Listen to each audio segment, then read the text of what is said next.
মরে যাব রেখে যাব দুনিয়ার সম্পদ,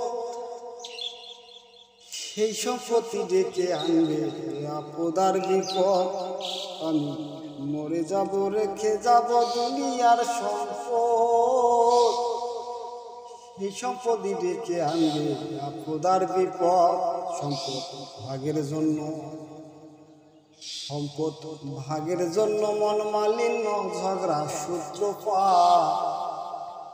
একজন করবে আর একজনকে অপমান আঘাত। মরে যাব, আমি তো মরে যাব, চলে যাব রেখে যাব সবই। হ্যাঁ, আসস নে কেউ সঙ্গের সাথী, সঙ্গিনী কেউ যাবি, আমি মরে যাব। ও আমি তো মরে যাব, আমি তো মরে যাব।